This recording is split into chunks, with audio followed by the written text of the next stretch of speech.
잠잘 때 듣는 고사성어 이야기. 양약, 고구. 좋은 약은 입에 쓰다는 뜻으로 충어는 귀에는 거슬리지만 이롭다는 말. 공자는 이렇게 말했다. 좋은 약은 입에 쓰지만 병에는 이롭고 충고하는 말은 귀에는 거슬리지만 행실에 이롭다. 은나라 탕왕은 바른 말을 하는 충신이 있었기에 번창했고 하의 거랑과 은의 주왕은 무조건 따르기만 하는 신하들이 있었기에 멸망했다. 임금을 거스르는 신하가 없고 아버지를 거스르는 아들이 없고 형을 거스르는 동생이 없고 선비에게 다투는 친구가 없다면 모두가 잘못을 저지르게 될 것이다. 그러므로 임금이 잘못하면 신하가 간해야 하고 아버지가 잘못하면 아들이 간해야 하고 형이 잘못하면 동생이 간해야 하고 자신이 잘못하면 친구가 간해야 한다. 이렇게 한다면 나라가 위태해지지 않고 집안에 폐란의 악행도 없고 부자와 형제의 잘못이 없고 친구와 사귐도 계속될 것이다.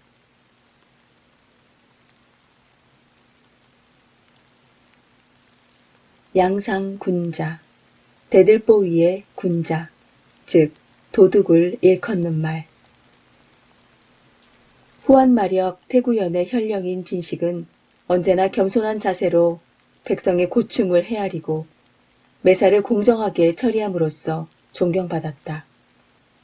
크게 흉년이 들어 백성들의 삶이 어려워진 어느 해, 진식이 대청에서 책을 읽고 있는데 웬 사내가 몰래 들어와 대들보 위에 숨었다. 그는 모른 척하고 책을 계속 읽다가 아들과 손자들을 대청으로 불러 말했다. 사람은 스스로 노력하지 않으면 안 된다. 악인이라 해도 모두 본성이 악해서 그런 것은 아니다. 습관이 어느덧 성품이 되어 악행을 저지르게 되는 것이다. 이를테면 지금 대들보 위에 있는 군자도 그렇다. 진식의 말에 감동한 도둑이 대들보에서 내려와 머리를 조아리고 사죄했다. 진식은 한참 동안 그를 보고서 말했다. 오죽이나 어려웠으면 이런 짓을 했겠나. 진식은 그에게 비단 2피를 주어 보냈고 그 뒤로 태구연에는 2번 다시 도둑이 나타나지 않았다고 한다. 어부지리. 두 사람이 이해관계로 한치의 양보도 없이 다투는 동안에 엉뚱한 제3자가 이득을 보게 되는 것. 전국시대 어느 해 연나라에 흉년이 들었을 때 조나라가 침략하려고 했다. 마침 연은 제나라에 많은 병력을 보낸 터라 싸울 수가 없어 소대를 보내어 조나라를 설득하기로 했다. 소대는 제나라의 종행가로 있으면서 연을 위해 여러 가지로 힘쓴 사람이었다.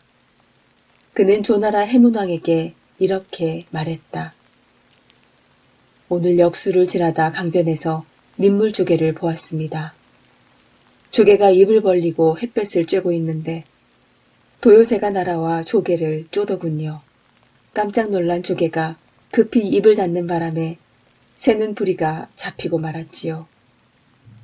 도요새가 오늘도 비가 오지 않고 내일도 오지 않으면 너는 말라 죽을 수밖에 없다고 하니 조개도 짖지 않고 내가 오늘도 부리를 놓지 않고 내일도 놓지 않으면 너는 굶어 죽겠지라고 하더군요. 그때 지나가던 어부가 조개와 도요새 모두를 잡아갔습니다. 경이 내게 그런 이야기를 하는 까닭은 무엇이오? 연은 민물조개와 같고 조는 도요새와 같습니다.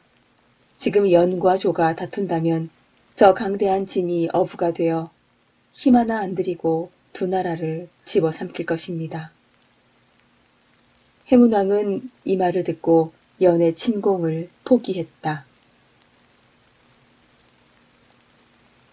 연목 구어.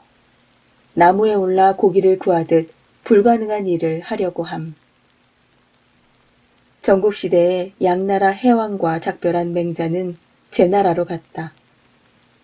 그는 제후들을 찾아다니며 인의를 치세의 근본으로 삼는 왕도 정치론을 설파하는 중이었다.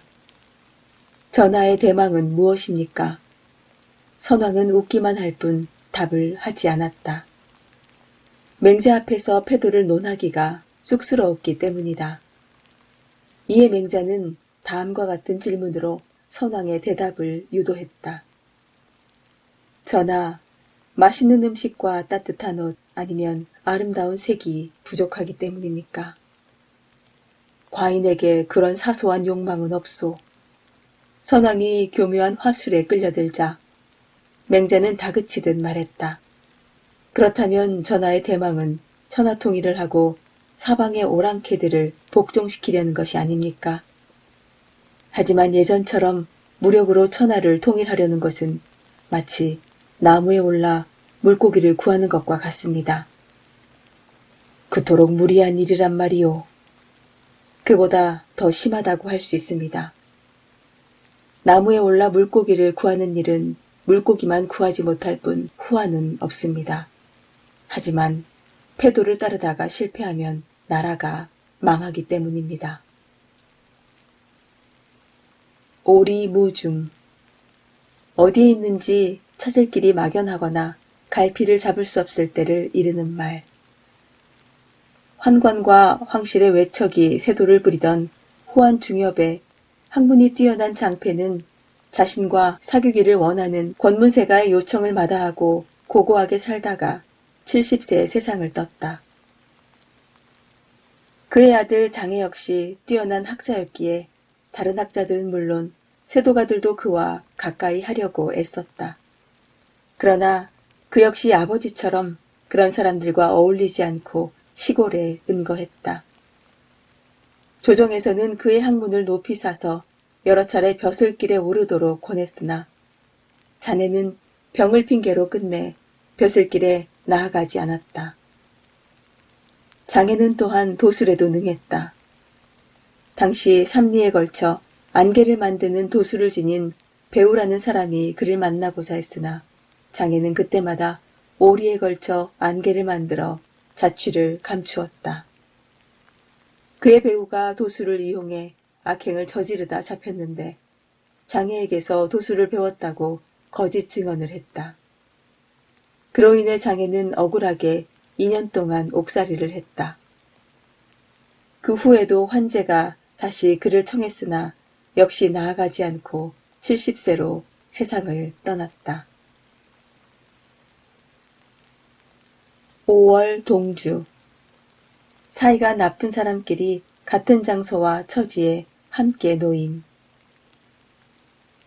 중국의 유명한 병서로 춘추시대 오나라의 손무가 쓴 손자병법 구지편에는 다음과 같은 글이 실려 있다. 병을 쓰는 법에는 9가지의 지가 있는데 구지 중 최후의 것을 사지라 한다. 망설임 없이 싸우면 살 길이 있고 기가 꺾여 주저하면 패망하는 필사의 지이다. 그러므로 사지에 있을 때는 싸워야만 활로가 열린다. 나아갈 수도 물러설 수도 없는 상황에서 병사들이 하나가 되어 필사적으로 싸울 것이기 때문이다. 이때 유능한 장수의 용병술은 상산에 있는 소련이란 큰 뱀의 몸놀림과 같아야 한다. 머리를 치면 꼬리가 공격하고 꼬리를 치면 머리가 덤벼든다. 또 몸통을 치면 머리와 꼬리가 한꺼번에 덤벼든다. 이처럼 세력을 하나로 합치는 것이 중요하다. 옛날부터 서로 적대시해온 오나라 사람과 월나라 사람이 함께 배를 타고 강을 건넌다고 하자. 강 한복판에 이르렀을 때 세찬 바람이 불어 배가 뒤집히려 한다면 두 사람 모두 평소에 원한을 잊고 필사적으로 도울 것인즉 이처럼 한마음이 되어야 한다는 것이다. 오합지중. 까마귀 떼가 한데 모인 것처럼 아무런 규율도 없이 몰려있는 무리를 뜻하는 말. 전한말. 대사마 왕망은 평제를 시해하고 나이 어린 황제를 세웠다가 스스로 제위에 올라 국호를 신이라 했다.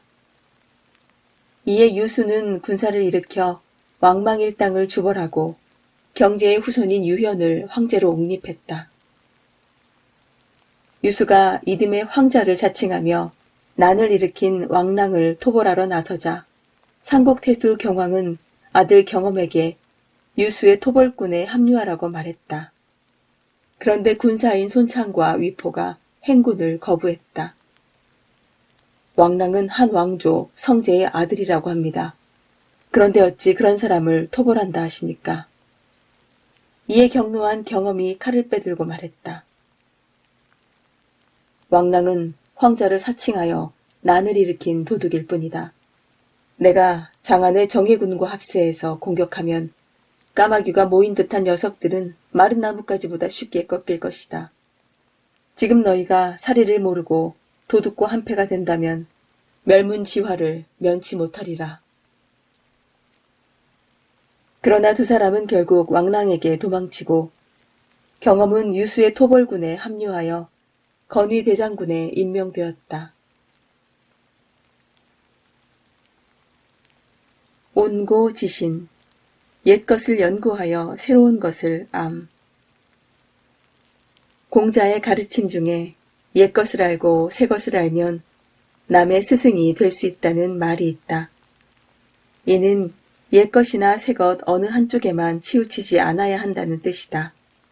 즉, 전통적인 것이나 새로운 것을 고루 알아야 스승 노릇을 할 수 있다는 것이다.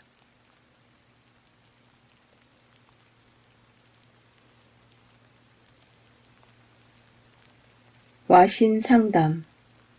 섬나무에 눕고 쓰디쓴 쓸개를 핥는다는 뜻으로 원수를 갚고자 어려움을 참고 견디는 것을 이르는 말. 춘추시대 월왕 구천에게 패한 오왕 함녀는 상처가 악화되는 바람에 목숨을 잃었다. 함녀는 태자인 부차에게 반드시 구천을 거쳐 원수를 갚으라는 유언을 남겼다.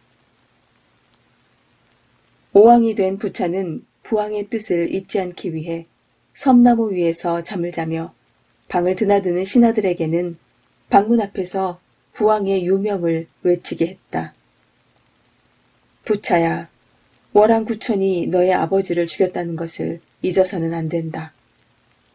이처럼 부차는 밤낮 없이 복수의 칼을 갈며 기회를 기다렸다. 월왕 구천이 이를 알고 공격해왔으나 오히려 크게 패하여 항복을 청했고 월은 오나라의 송령이 되었다.